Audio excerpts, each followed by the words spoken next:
back. We're going to head to Old Trafford and look at 3 incidents in this one.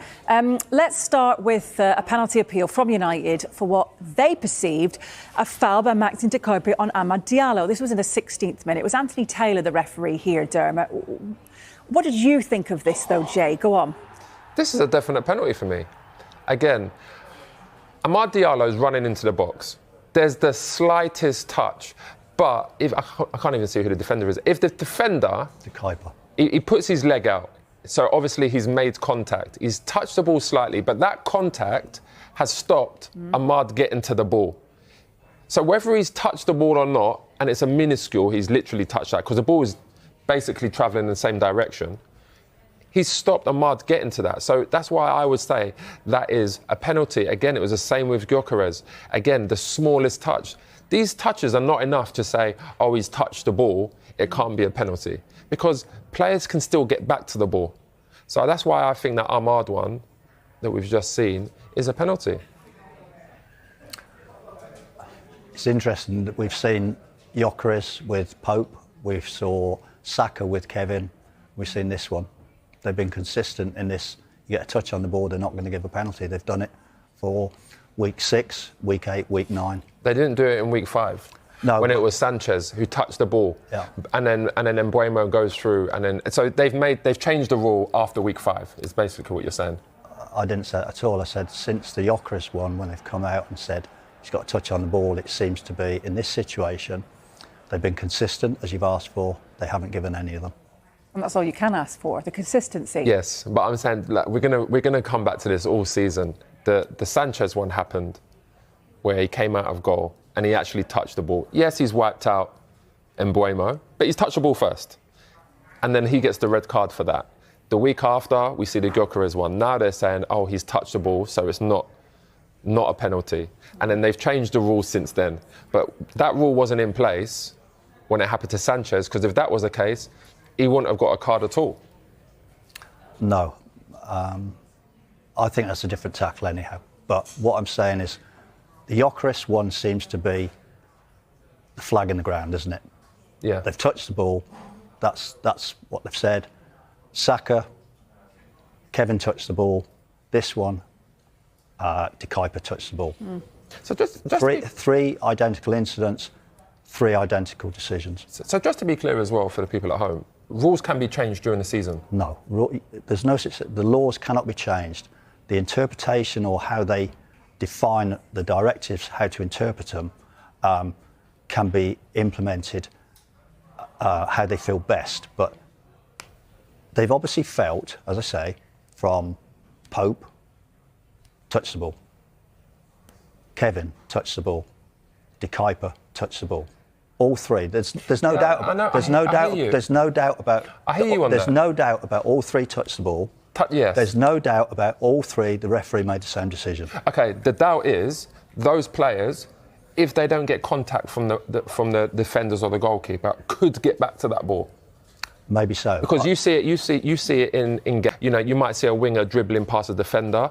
The defender might get the smallest touch on it, but as long as he don't touch the winger, he can get past them still and get the ball still. This is another example of interpretation, I'm going to say, because ultimately, Amad there, he's come inside. The smallest touch it's not okay. Look, this is the smallest touch. The ball is not really even changed direction. He probably could get back to that as well. Amad is rapid, is nippy. He could probably get back to that and be in control of the ball, maybe even have a shot.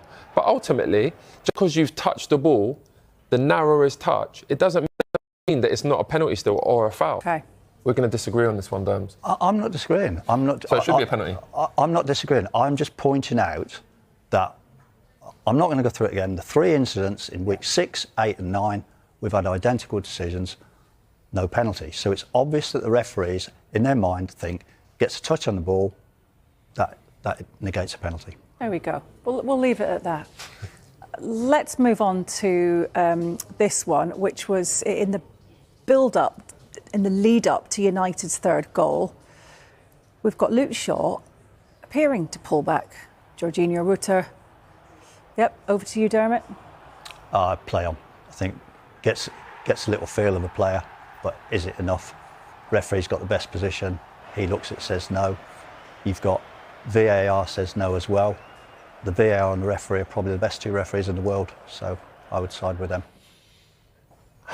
If he gives that, any argument? If he gives that, I can understand why, because you're going to look at it and say he's pulled his shirt. But I agree with Dermot again. I don't think it's enough for him to go down the way he did. He could have been a lot stronger and stayed on his feet. I mean, he's a strong player anyway. Rutter is. He's quick. He could have stayed on his feet there. So I will say it's the right decision. Also, the ball's running away, so he may well think it's easy for me to go down, see if I can get a free kick, because he's not going to win the ball. Yeah, good point. Right. Let's take you to the 71st minute. This was United leading 3-0. Patrick Dorgo fouled Yankuba Minte. Now, a yellow card was given, but you've questioned this one, Jay. Is that right? Let's take a look at the incident then. Yeah, Hayley, I've not questioned it. It is the right decision. Okay. I mean, first of all, it's a terrible first touch from Minte. But he's going through there. Dorgo has touched him. It's a foul. But again, this is Anthony Taylor, I think, making a decision based upon what he thinks what would have happened. And he's got it right, because I don't think he would have got onto that. But then we see examples last week where a referee is saying a defender would have got round to cover. So again, it's an interpretation. I think it's the right decision, which is great, but I'm going to talk about consistency every week now. And if we're going on consistency, that could have been a red card. Why? Any chance that could have ever been a red because card? If a player goes round, if he toes that now and gets round the keeper, for example, the ball goes the other way, not towards the keeper, would that be given as a red card? Right. This is 100% not a red card. Everybody in the world knows. I said I agreed that, but I'm saying if the ball goes in another direction, would you then say that is a red card? Well, it did. Even if he's not in control of the ball? It didn't go in a different direction, but two criteria. Is he in possession of the ball? Quite clearly no, because his first touch is so heavy. Is he likely to gain control of the ball? 100% not, because it's run through to the keeper. We strike out. Have we got the one from last week with Sarr? Yeah. So it was Crystal Palace Bournemouth, wasn't it, early this season? So yes. This is Marcos Senesi fouled Ismail Sarr. Now the referee gave a yellow. Okay. This one was sent to the monitor, wasn't it? He stayed with his original decision of yellow, though. So look, this is good consistency, Jay. It's what you want. No, because this is what I'm saying. With this one here, he is definitely going to take his touch inside and get a shot off. Okay. There is absolutely no way the defender is coming round there to cover for the player that's brought down Sarr. There is no way he's getting there. So that would be a goal-scoring opportunity, which means he should have got a red card, but he didn't. So again, this is the consistency I'm talking about. Okay. And this is interpretation from the referees, isn't it? Of what he's deemed, can he get back or not? And the VAR people, can he get back and get round to cover for Sarr? It is, but I don't think that's a red card, because the ball's gone away from goal.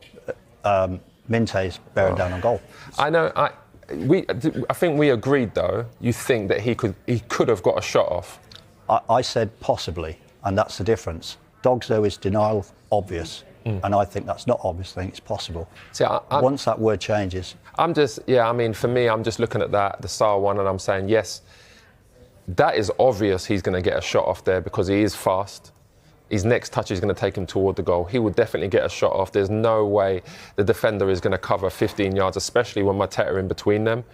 That to me is a red card. This one is a red card because he's taken a bad touch. The keeper's coming out.